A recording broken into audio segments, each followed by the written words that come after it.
সুখে শান্তিতে থাকার জন্য 4টি শব্দের জিকির করুন। আপনি সুখে থাকবেন, শান্তিতে থাকবেন 4টি শব্দের জিকির করলে। পৃথিবীর কোন মানুষ আছে বলেন তো যে সুখে থাকতে চায় না, শান্তিতে থাকতে চায় না? আমি শান্তিতে থাকতে চাই।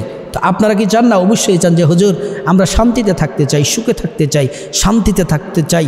শান্তি তো পৃথিবীর অন্য কোনো কাজে নাই। শান্তি হচ্ছে আল্লাহর বিধানে, শান্তি হচ্ছে কোরআনে, শান্তি হচ্ছে নামাজে, কোরআনে শান্তি হচ্ছে জিকিরে। আপনি যদি শান্তি পেতে চান, শান্তি আপনি পেতে চান, ইসলাম ধর্মের মধ্যে আপনাকে আসতে হবে। আল্লাহ তাআলা বলছেন ইন্না দীনা ইনদাল্লাহিল ইসলাম, একমাত্র আল্লাহর কাছে গ্রহণযোগ্যনীয়, একমাত্র পছন্দনীয় ধর্ম হচ্ছে ইসলাম। আর ইসলাম ধর্মের আপনি যদি অনুসারী হয়ে, মুসলমান হয়ে আল্লাহর বিধিবিধানগুলো আপনি মানতে পারেন, আপনি দুনিয়াতেও আপনি শান্তিতে বসবাস করতে পারবেন, আপনি আখিরাতেও আল্লাহ তাআলা আপনাকে শান্তি দান করবেন। তো যেই জিকিরগুলো করলে আপনি সুখে শান্তিতে থাকতে পারবেন, 1 নাম্বার জিকির হচ্ছে সুবহানাল্লাহ। আপনি হাঁটতে চলতে ফিরতে সুবহানাল্লাহর জিকির করুন, সুবহানাল্লাহ পড়ুন, আলহামদুলিল্লাহ পড়ুন। আপনি সুবহানাল্লাহর জিকির আপনি 100 বার সকালে পড়ুন, সুবহানাল্লাহ সুবহানাল্লাহ। 2 নাম্বার হচ্ছে আপনি পড়ুন আলহামদুলিল্লাহ, আল্লাহর নিয়ামতের শুকরিয়া। দেখুন তো আল্লাহ তাআলা কিন্তু আমাদেরকে অফুরন্ত নিয়ামত দিয়ে রেখেছে। আমরা হাঁটি যে, আমরা যে আমাদের পায়ের কদম দেই, আল্লাহ তাআলার অফুরন্ত নিয়ামত। আমরা যে হাত পা যে নাড়াচাড়া করি, অফুরন্ত নিয়ামত। চোখের দৃষ্টি দিয়ে রেখেছেন, অফুরন্ত নিয়ামত। নিঃশ্বাস নিচ্ছি এবং আমরা নিঃশ্বাস ত্যাগ করছি, গ্রহণ করছি, ত্যাগ করছি, আল্লাহ তাআলার অফুরন্ত নিয়ামত। খাবার, এই একটা জিহ্বা কত হাজার ধরনের খাবার খাই, এই একই জিহ্বা দিয়ে কত ধরনের স্বাদ আল্লাহ তাআলা গ্রহণ করার তৌফিক দিচ্ছেন। সেটাও কিন্তু আল্লাহ তাআলা বলছেন শুকরিয়া আদায় করো।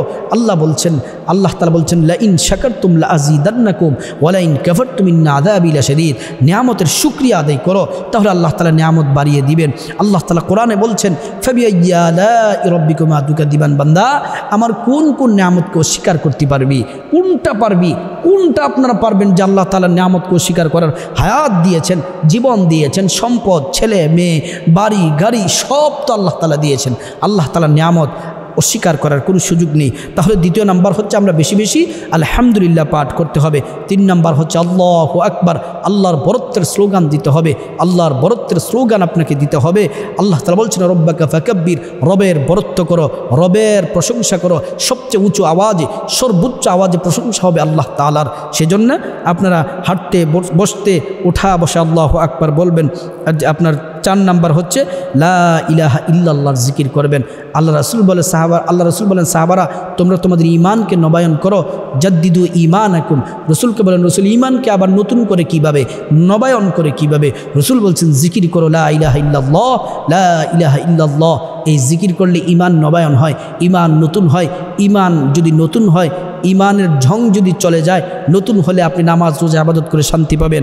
আল্লাহ তাআলা এই 4টি জিকির করলে আপনাকে দুনিয়া আখিরাতে শান্তিতে থাকতে দিবেন। আল্লাহ তাআলা আমল করার তৌফিক দান করুক।